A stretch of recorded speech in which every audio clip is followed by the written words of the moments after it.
I lost everything.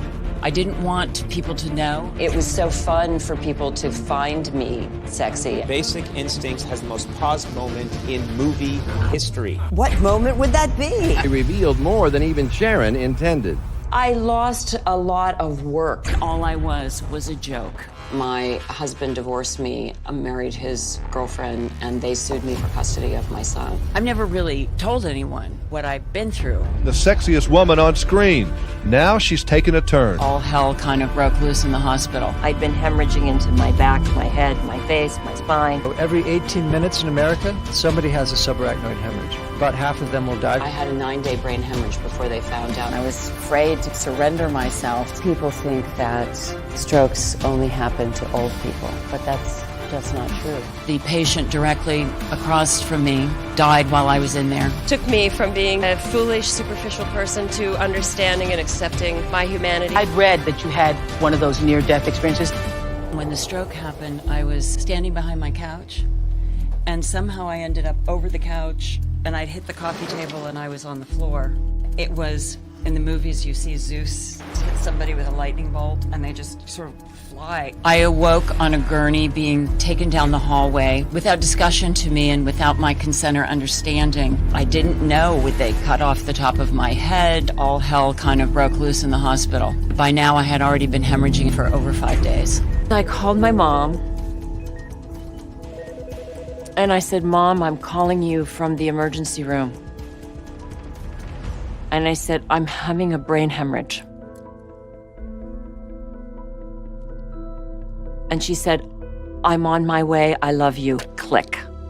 I was on my way to exploratory brain surgery. The majority of people that have the surgery that I have don't make it. I had that whole white light thing. On the brink of death, Sharon found a powerful reason to keep going. I woke up, I really was sure that I wanted to live and be with my son. So I think it was a real choice for me. And then I had to learn to walk, hear, write, talk, remember, and everything all over again. And as she was trying to recover, the person she trusted most betrayed her. I went home barely able to walk and in just terrible condition. The first 2 years of my life were unbelievably painful. My husband divorced me, married his girlfriend, and they sued me for custody of my son. I wasn't strong enough and healthy enough to be in court several times fighting for custody. I didn't want people to know. I didn't want to be wiped out in my business. There was a part of me that felt like, wow, I lost so much. My career was basically over. My family was over. I got divorced. My child was taken away. A lot of my identity, I thought. I got down to it. And when I got down to it, everything that I had been before, I thought, I'm not any of those things anymore. It seemed like Sharon had nothing left until she discovered something she never expected. I found parts of myself that I didn't know. Meeting a bigger part of my soul, a bigger part of myself. I cried and I accepted myself. It wasn't just a sad cry. It was just that shedding and accepting that I wasn't the thing I was before. Sharon left her old self behind and started fighting for her son. I just was not in myself. I was like over trying.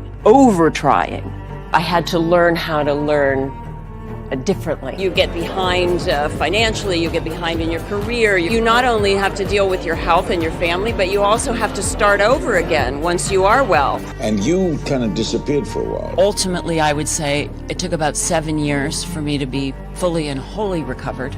But it was all worth it when she got her son back. And were you happy to have your son there? It was a beautiful experience. I'm so proud of him. 3 boys, now I have 3. I adopted 2 other children on my own. My kids are all together and I'm going back to work. And she even found a cause that's bigger than her own family.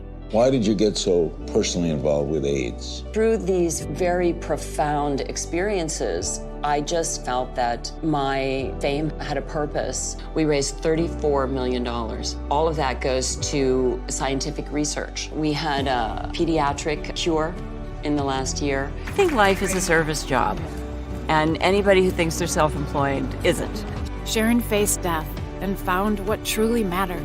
My philosophy is it's not how you fall, it's how you get up. And do you have the dignity and the courage and the integrity to get up and keep your moral compass together? Everything got richer for me through this experience.